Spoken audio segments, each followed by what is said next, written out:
안녕하세요. 캐빈베스만 허정욱입니다. 오늘은 영업이익에 대한 이야기를 한번 해보려고 해요.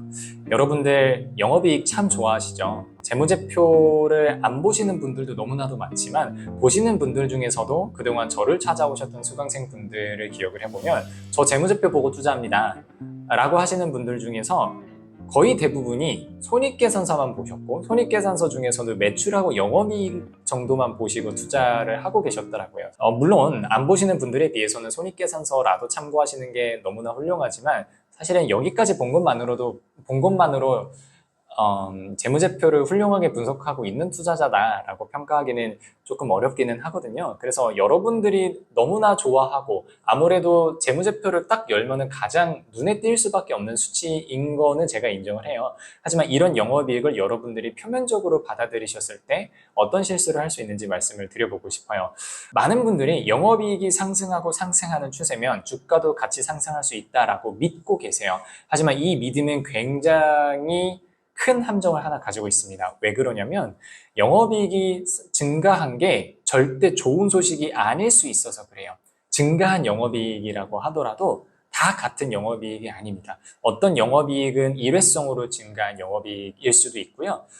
어떤 경우에는 또 지속적으로 앞으로도 더 상승이 가능한 영업이익일 수도 있거든요. 그 힌트를 여러분들이 어떻게 찾으실 수 있을지 한번 가볍게 제언을 드려보고자 해요. 첫 번째로는요.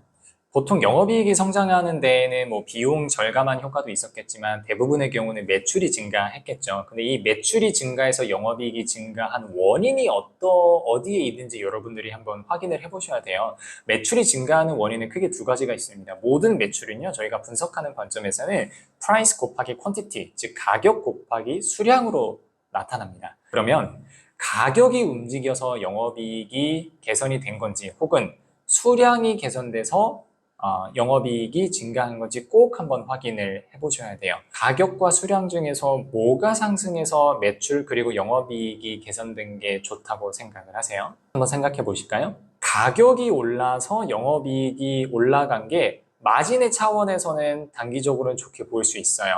하지만 장기적인 관점에서는 가격이 상승한 거는 일시적일 확률이 굉장히 높습니다. 특히 우리나라의 평균적인 산업 구조를 살펴보면 더더욱 그래요. 그래서 적어도 우리나라 기업들을 분석하실 때에는요. 수량, 판매 수량이 상승해서 매출이 상승하고 그에 따라서 영업이익이 개선된 것이 훨씬 더 건강합니다. 그러면 가격이 상승해서 영업이익이 개선된 게 왜 부정적일 수 있는지 한번 말씀을 드려볼게요. 우리나라는 산업의 꽤 많은 비중이 중간재적인 성격을 띠고 있습니다. 산업의 최종재가 아니고요. 산업의 중간재예요. 그러다 보니까 원재료 쪽의 영향도 많이 받지만 내가 판매를 해야 되는 고객 쪽의 영향도 많이 받아요. 즉, 최종 소비자들에게 물건을 판매하는 최종재를 생산하는 기업과 원재료 쪽을 생산하는 기업들 안에서 샌드위치처럼 중간에 낑겨 있는 모습이거든요. 우리나라 대부분의 기업들은. 그러다 보니까 어떤 문제가 있냐면 원가와 판가가 보통 같이 움직입니다. 원가가 그대로인데 판가를 미친 듯이 올리는 경우가 그렇게 많지 않아요. 또 동시에 원가가 내려가잖아요. 그랬을 때 판가가 그대로면 마진이 개선이 되겠죠. 하지만 우리나라의 꽤 많은 기업들은 원가가 내려가면 판가도 같이 내려갑니다. 그래서 마진은 그냥 비슷하게 유지되는 경우가 있어요. 그러면 여러분들 만약에 판가가 상승했어요. 그러면은 열의 7, 8은 우리나라 기업들은 원가가 상승했기 때문에 최소한의 마진을 지켜달라고 고객에게 요구를 해서 판가를 그만큼 고객사가 올려준 경우에 지나지 않는 경우가 너무나 많아요. 하지만 그렇게 해서 물건을 생산을 했고 고정비는 커버가 되기 때문에 영업이익이 소폭 좋아질 수는 있어요. 그런 경우에 영업이익이 상승했다라고 해서 여러분들이 좋아하시게 되면 그 기업을 단단하게 오해하는 게 됩니다. 왜? 내년에 원가가 어떻게 될지 모르거든요. 내년에 원가가 하락하잖아요. 그럼 판가도 자연스럽게 따라 내려올 겁니다. 그럼 어떻게 돼요? 마진은 결국 그대로 유지가 돼요. 즉, 매출이 줄어들면서 영업이익도 다시 줄어드는 그런 효과가 나타나게 됩니다. 그래서 항상 기억하셔야 되는 게 영업이익이 늘어난 게 좋은지 나쁜지 판단하시려면 이 늘어난 영업이익이 앞으로도 지속될 수 있는지 한번 보시면 제일 좋습니다.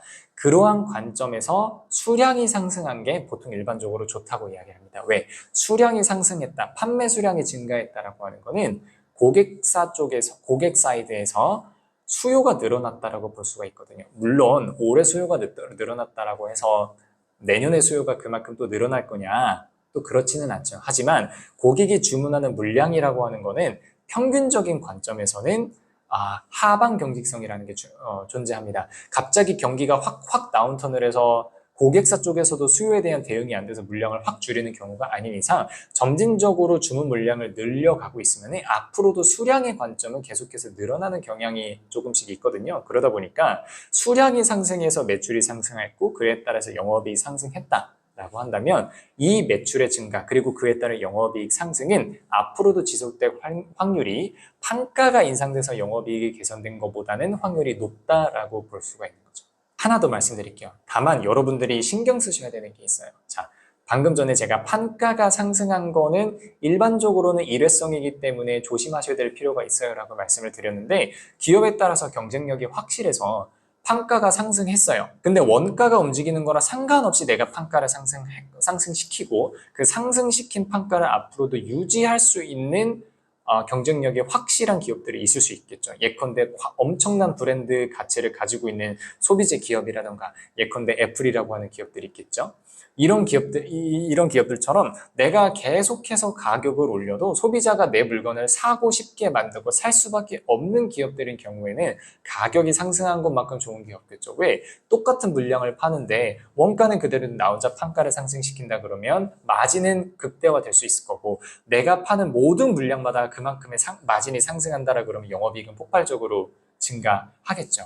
그래서 여러분들이 만약에 분석하시는 기업이 영업이익이 개선이 된 게 판가 상승 때문이라고 한다면 그 판가 상승이 혹시 앞으로도 이어질 수 있는 판가 상승인지 그러한 요소를 뒷받침하고 있는 판가 상승인지를 확인할 수 있으시다면 이거는 수량이 상승한 것보다 훨씬 더 베스트일 겁니다. 이거는 기업이 고객 혹은 이 산업 전반 및 밸류체인 안에서 엄청난 지배력을 갖고 있는 기업이다라고 판단할 수 있는 근거가 되거든요. 그래서 오늘 지금 말씀드렸던 내용들을 빠르게 한번 정리를 해볼게요. 영업이익이 상승했을 때 여러분이 확인하셔야 되는 거는 보통은 매출이 상승했을 텐데 매출이 상승한 게 판가 상승에 있는지 판매 수량의 상승에 있는지 기억하시라. 일반적으로는 판매 수량의 상승이 기인하는 것이 건강하다. 다만 판가 상승을 앞으로도 원가 변동이랑 상관없이 유지할 수 있는 요소를 갖추고 있는 기업인 경우에는 판가 상승만큼 강력한